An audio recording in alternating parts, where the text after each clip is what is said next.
Olá, sejam todos bem-vindos a mais um episódio do podcast do Instituto Care Life, onde a gente quer trazer mais saúde e qualidade de vida para vocês. Hoje o nosso tema será a respeito do Janeiro Branco, ou seja, um mês de conscientização sobre saúde mental.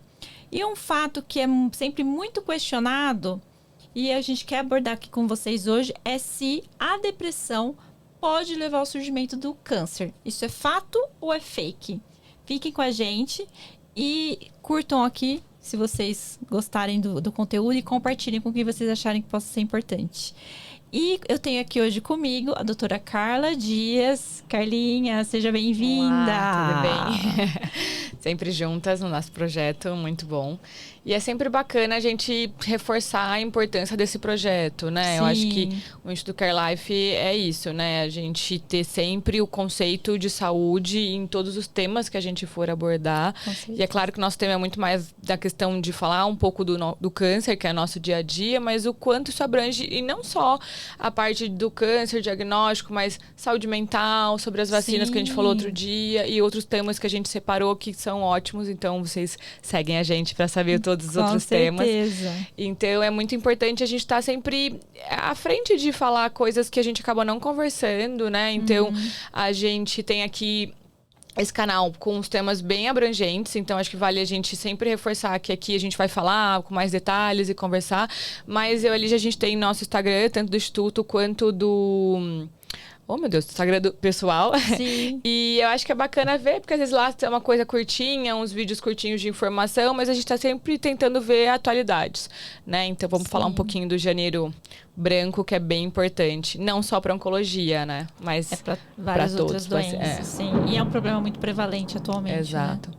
Então, gente, só para dar uma breve introdução sobre depressão e câncer, né? Essa relação super complexa entre ambos. Só para a gente mostrar um cenário atual, hoje a gente sabe que 15% da população brasileira pode desenvolver câncer ao longo da vida.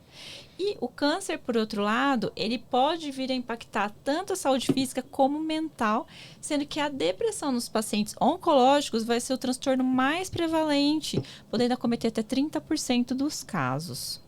Então, aqui, só para a gente ter um cenário da prevalência da depressão no mundo, né? Segundo dados da Organização Mundial de Saúde, por volta de 10% da população vai desenvolver algum transtorno emocional, principalmente depressão, tá? E no Brasil, a gente tem uma prevalência de já até 15% da população podendo desenvolver sinais de depressão ao longo da vida, sendo que a faixa etária mais comum vai ser a partir da terceira década, mas pode acontecer em qualquer fase da vida, enfim. E com relação à depressão e câncer, então fica aquela dúvida. É fato ou fake? Né? Depressão causa câncer ou não causa? Ter tido uma experiência ruim na vida, traumática, no passado, a perda de um ente querido. E as pessoas sempre correlacionam, né? Sempre igual a gente conversou antes. O meu primo ou meu marido faleceu e eu descobri o câncer, né? Então, esse contexto gera dúvida. Será que foi a depressão que causou, será né? que foi a tristeza? Será que foi a vida muito estressada que me levou a desenvolver o câncer? Então, isso é um assunto sempre muito abordado e questionado. E para tentar responder isso, teve um estudo holandês publicado em 2023, que foi feito com mais de 30 mil pacientes. E ele não encontrou uma relação direta entre depressão e câncer. Então, nenhum estudo conseguiu... científico para provar isso, né? Nenhum estudo científico conseguiu provar que existe, de fato, uma relação direta entre depressão e câncer. Porém, por outro lado, a gente sabe que... a relação indireta, a relação indireta. A gente sabe que pessoas que são depressivas vão ter um hábito de estilo de vida ruim. Então não vai se alimentar bem, ou comer coisas mais fáceis que são ligadas ao fast food, sedentarismo, e às vezes até os vícios, né, que a gente sabe que é muito ligado ao câncer, como o álcool, como o tabagismo. Então, o hábito de vida não saudável que vai levar a diversas outras doenças, como obesidade, doença cardiovascular, diabetes, né? E que por fim pode com câncer também, né? Mas não há depressão, né? Mas a depressão causa algumas coisas que a gente sabe. né? E quem já teve ou teve algum parente já teve esse contato, sabe?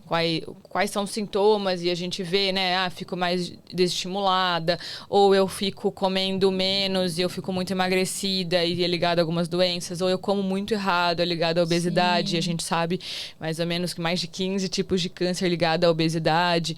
Então aí você começa a entender que indiretamente a parte da depressão e ansiedade fariam sentido, né? Com certeza, a depressão pode estar. O impacto hormonal, né? Que isso também vai ter todo um distúrbio hormonal pela parte de você estar mais obesa. Então, você vai ter um distúrbio hormonal. Aí eu tô muito depressiva ou ansiosa, que tá ligada à depressão. Eu não durmo direito, trabalho mais. O meu cortisol vai acabar alterando. Tem alteração de testosterona e outros hormônios, né? Sim, altera ciclo circadiano.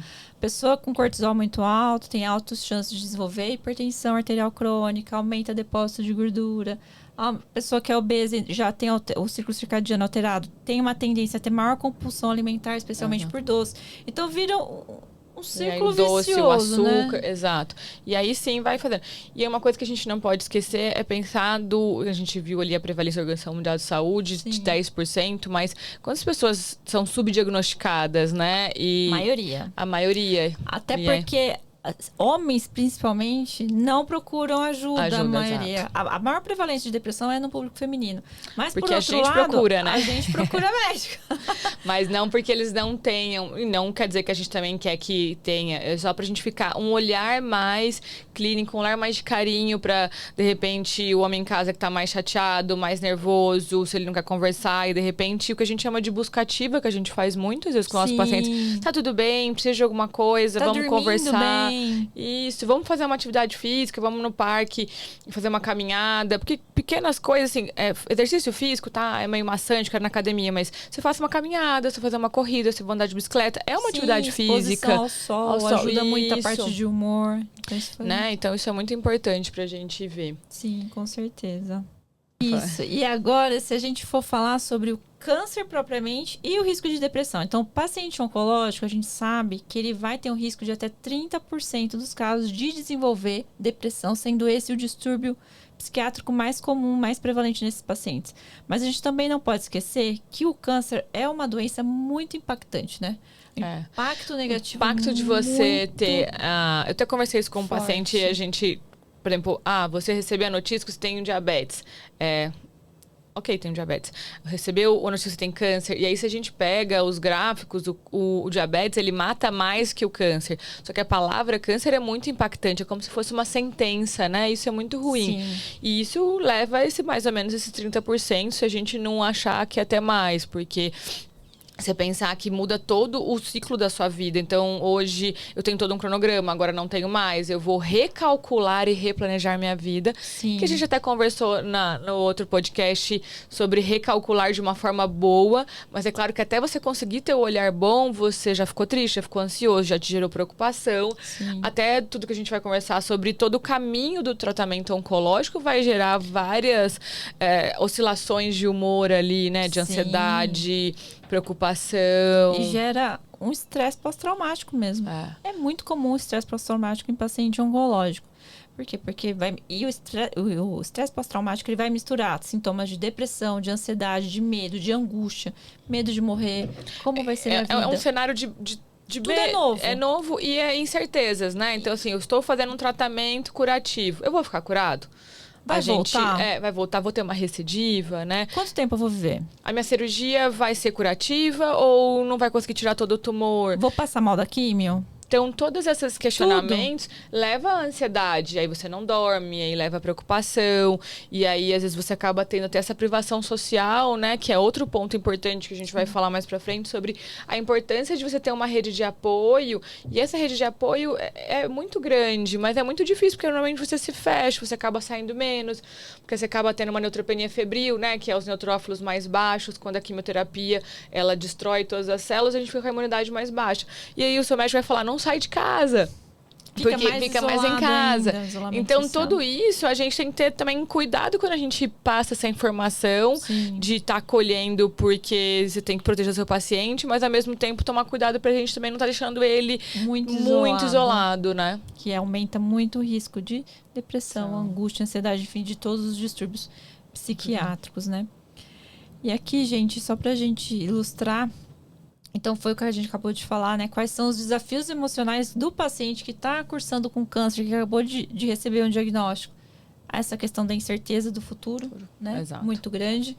A depressão, ela pode se manifestar como um sentimento de tristeza profunda, desesperança, perda de interesse no próprio tratamento. O paciente mais deprimido, ele não adere adequadamente ao tratamento, a adesão é baixa. E aí você acaba, igual a gente, né, às vezes vê no dia a dia, a pessoa ela não vai fazer a rádio, aí ela esquece de fazer a químio, aí você perdeu o tempo certo, que a gente tem tudo o tempo certo, né? Tudo cronometrado. Tudo cronometrado, igual a gente falou na outra aula sobre...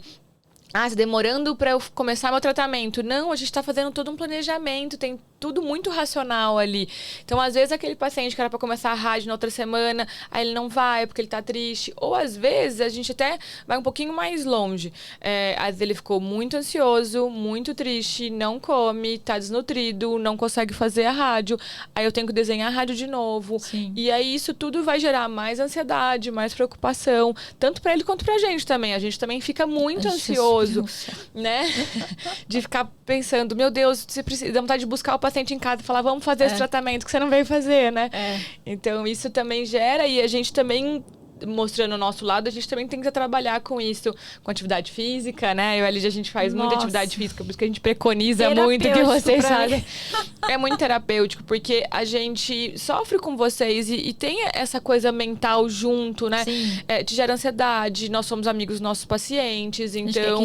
Quer que responda. Se não responde, dá angústia, o que a tanto gente vai em fazer? Vocês quanto na gente. Meu Deus, eu vou fazer qual tratamento? Mas eu tenho que fazer o outro, mas o outro tem que ser o melhor tratamento. Então, a gente vai estudar, a gente vai levar em discussão de caso.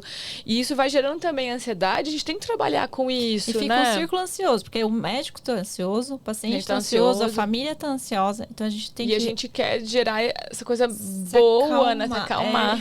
Então, a terapia a gente faz em grupo e a gente tá junto desse grupo, né? Com certeza. Outra coisa que vale muito a pena falar e chamar atenção é que, assim, além do câncer em si provocar a depressão por conta da angústia que o paciente vai enfrentar e tudo mais, a gente sabe que também os tratamentos do próprio tratamento oncológico, ele também pode provocar depressão. Então, assim, os efeitos colaterais que a quimioterapia provoca, então...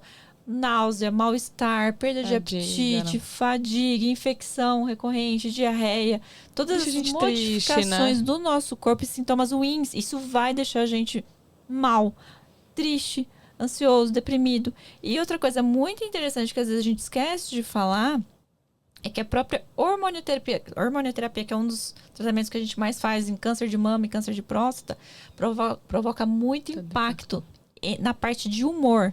Então, a mulher que está fazendo hormonioterapia, a gente sabe que ela tem maior risco de desenvolver síndrome do pânico, ansiedade, insônia, dorme mal, mexe com a parte de humor.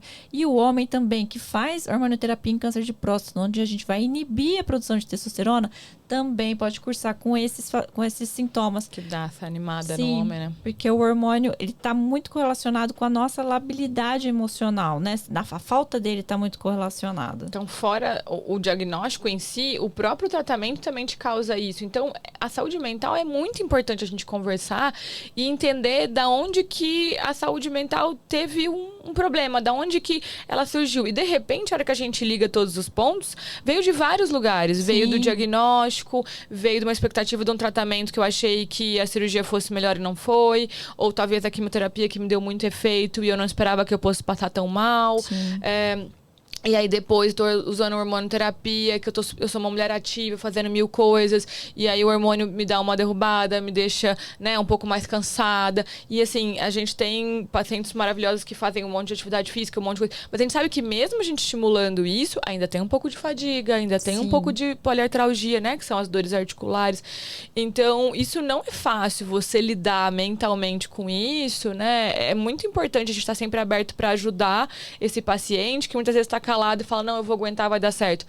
Mas é legal a gente conversar e entender o que a gente pode ajudar, né? Uma coisa que eu vejo muito na minha prática, especialmente em pacientes mulheres, né, que teve câncer de mama, que enfrentam o tratamento, é bem interessante que, assim, elas passam por toda a fase inicial, então elas passam pela quimioterapia, operam, fazem radioterapia, e depois na hormonioterapia, ou quando elas já passaram todo esse processo de hormonioterapia, inclusive, e quando elas estão sem evidência de doença, curadas, elas ficam com um processo de angústia absurdo, com medo da doença voltar. E elas desenvolvem dores musculares, que é a fibromialgia, né? Dores musculares, dores articulares, dores fantasmas, muitas vezes, que a gente não consegue identificar o motivo. E é muito associado a uma questão psiquiátrica que a paciente desenvolve. Isso tem que prestar muita atenção nos nossos pacientes, porque é muito prevalente isso. E é muito tempo, né? Então, você pensar quanto tempo eu vou fazer segmento com uma mulher de câncer de mama, de 5, às vezes até 10 anos, e a gente sempre fala, não sou, mas sempre apareço por aqui. Então, você pensa você passar uma vida toda ansiosa. É claro que eu falar pra ela, não fique ansiosa, tudo bem, já fazer os exames, não é isso. A gente sabe que a gente precisa conversar e trabalhar a mente. Olha, vamos fazer os exames, que a gente inicialmente faz a cada 3 meses, né? Isso a gente pode depois ter uma aula pra gente conversar mais. Sim. Mas a questão é, vou fazer o que mais? Não é só ir lá e fazer os exames. Então, eu vou fazer uma atividade física, eu vou me alimentar bem, eu vou ter um grupo de amigos, social, eu tô trabalhando, eu tô ativa, ou eu não tô trabalhando, mas eu tenho um hobby que eu gosto de fazer. Eu acho que isso é muito importante pra gente ver com que a gente faça essa caminhada ser um pouco mais leve, né? É muito complicado. O período da quimio é um período que a gente sabe que vai ser aquele, se Deus quiser, 4 meses, 6 meses, mas e depois? Eu vou ficar 5 anos tomando um hormônio triste, debilitada, vamos tentar... Sim, e outra coisa que a gente esqueceu de falar, que agora eu lembrei, é o tanto que pode ter impacto na autoimagem, né? Sim. Por exemplo, o paciente tem um tumor de intestino, de reto, que teve que ficar com uma bolsinha de colostomia o resto da vida. Gente, isso é um impacto emocional muito negativo. Né, das mulheres, quando você... Mutilada. Mesmo que às vezes você faça, às vezes fica irregular, ou fica sem mamilo. Às vezes você teve um sarcoma em algum membro, você teve que, tirar... Fazer um retalho. Um retalho enorme na cabeça e pescoço. Gente, a mutilação nossa, a mudança nossa de autoimagem, isso também impacta muito a parte emocional. Por isso que é tão importante a saúde emocional, muito, né? Em todos os períodos do nosso tratamento, né? Com certeza. E com relação aos sintomas de depressão, o que a gente pode observar? O que vocês em casa precisam estar atentos ao familiar que esteja tratando de um câncer ou a você mesmo que esteja em tratamento? O que você tem que observar? Se você começar a ter um humor mais depressivo, uma tristeza maior, se você observar que você está tendo sintomas de retardo motor, o que significa isso? De lentificação, por exemplo, você fazia uma caminhada mais rápida, agora você anda com muita dificuldade, muito lentamente, você conseguia manejar, às vezes, os talheres, os objetos, ou dirigir de forma mais rápida, agora você tem uma lentificação muito grande, um retardo motor. Observe. Outra coisa, a alteração do ciclo circadiano, com alteração, podendo prevalecer mais insônia, dificuldade de sono, ou então um excesso de sonolência durante o dia, são sintomas que podem estar associados à questão de depressão e ansiedade. Alteração do apetite, o paciente às vezes desenvolve compulsão alimentar, né? Ou ela come demais, ou ela deixa de comer e começa a ficar emagrecendo. E tudo tá ligado, né? Às vezes ela não tá dormindo bem, aí ela não consegue comer direito, porque durante o dia ela tá ou sonolenta, ou ela tá muito ansiosa e ela fica com o apetite mais comprometido, ou às vezes ela dormiu mal e aí isso acaba tendo alterações e aí ela come mais e ela acaba gerando a obesidade. Sim. E só que também tem que estar bem alinhado assim, tá, isso todos são sintomas de depressão ou eu tô tendo sintomas do meu tratamento? Porque a gente sabe que na quimioterapia a gente faz corticoide, aí a gente faz corticoide depois, às vezes pra evitar um pouco de outros sintomas como náuseas, o mal-estar, e a gente usa corticoide, o horário que você tá tomando. Então é importante você estar alinhada com o seu médico e falar com ele, e pode ser os dois, né? Olha, tá gerando ansiedade porque eu tô tratando, porque eu tô fazendo quimioterapia, porque eu tô usando corticoide. E aí isso tudo vai levando, a gente passou essa fase, mas eu continuo. Então, peraí, todo mundo vamos sempre ficar de olho, avaliação, exato. Outra coisa, pode ter sintomas físicos, dor muscular, dor articular, exemplo da fibromialgia. Mas no nosso caso, quando vocês, pacientes, trazem essas queixas pra gente, a gente sempre tem que descartar, primeiro de tudo, parte oncológica, né? Então, se você tá com uma dor muscular, articular, que é crônica, que não melhora, eu vou investigar se não tem doença. Se você tá ficando muito sonolento, muito confuso, eu vou investigar se tem nervoso central. Quando a gente descarta tudo, não é da doença, pode, às vezes, ser ou não do tratamento, mas eu descartei, eu vi que não tem doença associada, geralmente pode ter, então, um fundo psiquiátrico, emocional associado, tá? Isso é muito comum. a gente fala em diagnóstico e prevenção, é difícil a gente falar sobre diagnóstico, porque não é um exame, né? Então, ainda mais a gente na oncologia, faz diagnóstico, faz a biópsia e eu consigo falar para você o que você tem. A gente adora um exame em oncologia. Isso é até um pouco difícil, né? A gente pensar nesse diagnóstico, porque o diagnóstico é clínico, né? Então, é o que a gente precisa preconizar para em todas as áreas.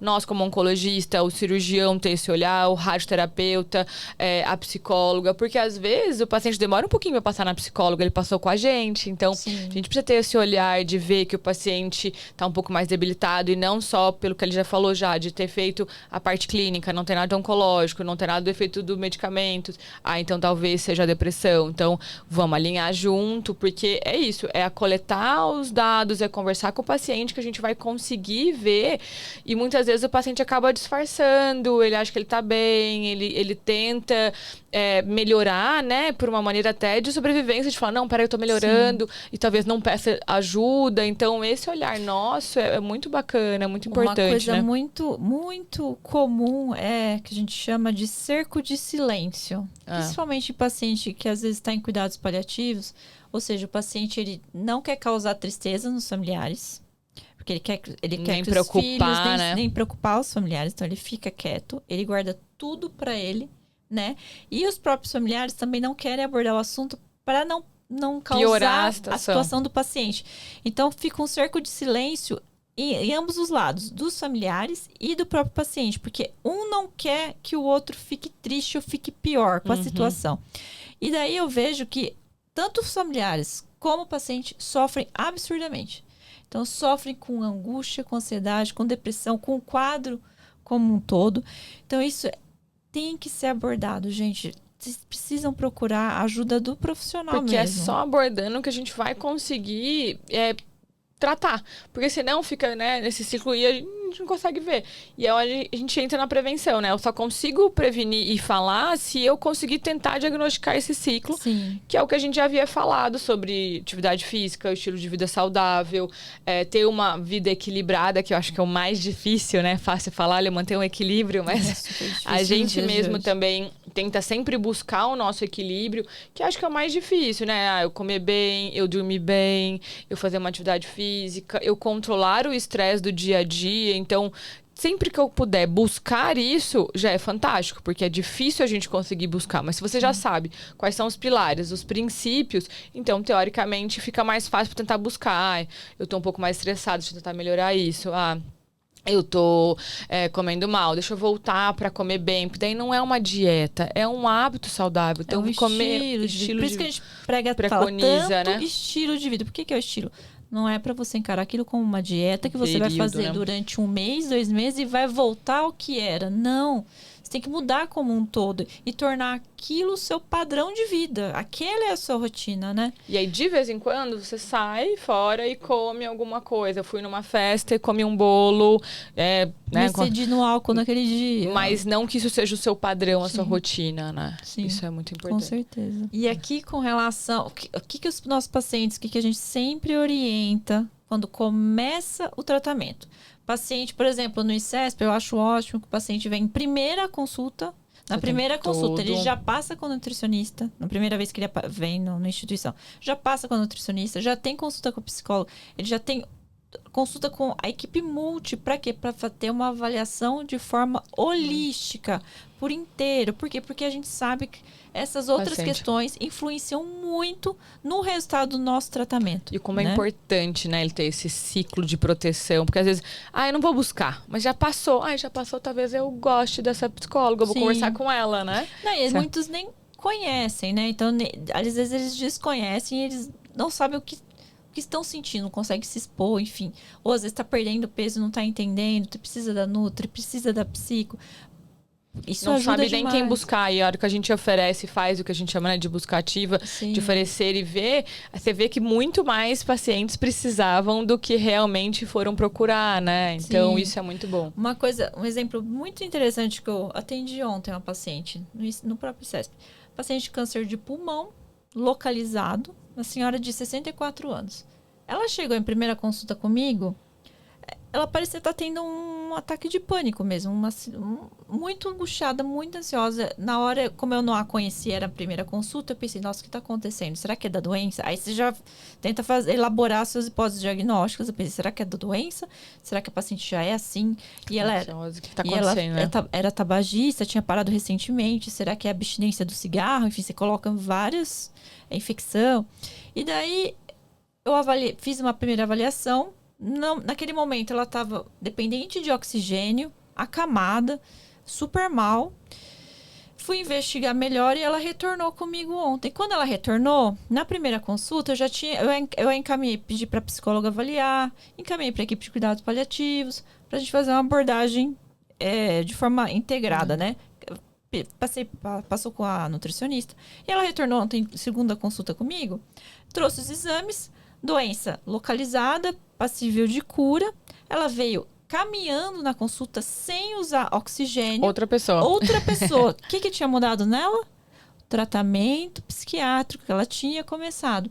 Começou a fazer tratamento com antidepressivo, melhoraram as crises de ansiedade, que era o que ela estava tendo mesmo, e ela era outra pessoa. Então, pra gente ver o quanto é importante, é importante a gente ter acesso a essa questão de saúde mental. E ter esse olhar, né, que você teve, assim, de tipo, o paciente ele é assim, e aí você teve todo um carinho, um cuidado para mandar ele a passar em todas essas áreas, que fez toda a diferença, porque teoricamente, se não tivesse passado, talvez ele não voltaria mal do mesmo jeito e você já ia achar que não era um paciente que tem uma performance tão boa para um tratamento, né? Exatamente, muda completamente a nossa conduta. Então, ontem eu atendi essa paciente e me chamou muita atenção. Falei, pra gente não comer bola, porque é um ótimo exemplo. Come bola. Exatamente. E era tudo de fundo emocional, muito ansiosa, muito preocupada, angustiada. E viu que tinha uma luz no fim do caminho, ela falou, poxa, peraí, tô tudo bem, né? Estão me dando apoio e eu tenho um planejamento, então eu tenho isso para fazer, tenho o apoio da psicóloga, então isso é muito importante, né? Muito. Então, assim, sempre desde o início do tratamento, buscar terapia, psicoterapia, meditação, técnicas para manejo do estresse, né? E que vão te promover um bem-estar. Procure grupos de apoio, geralmente nos lugares onde tem, nos centros de tratamento oncológico, já tem um serviço estruturado. Não sabem, né? Muitas vezes não sabem, mas sempre tem um serviço estruturado com psicólogos e grupos de apoio para te ajudar a passar por essa fase super delicada na sua vida. E outra coisa muito importante, você como paciente ou como familiar, sempre comunicar para o seu médico, comunicar para a sua equipe, para a equipe que está te tratando, que está te acompanhando, o que está acontecendo, o que vocês estão sentindo, o que vocês estão passando, para a gente saber como lidar. Porque muitas vezes o médico não sabe, a enfermeira não sabe, ninguém está sabendo. E aí ninguém ajuda porque não está conseguindo quebrar esse ciclo, né, de poder ajudar. E aí quando você consegue, faz toda a diferença, né? Olha o ciclo que você quebrou ali para conseguir ajudar a paciente. E sem remédio, assim, ela tá com remédio, mas todas as outras opções que você deu agora não é remédio, né? Então a psicoterapia, acupuntura, grupos de apoio, enfim, meditação, yoga. Então, tudo isso são maneiras que a gente consegue fazer sem medicação, né? Isso é muito bacana. E muito importante também, se você precisar de medicação para tratamento da depressão, da ansiedade, não tenha preconceito. Tome. Tá sem dormir há dias, tá passando mal por conta disso, isso vai piorar a sua parte emocional? Tome sua medicação para dormir.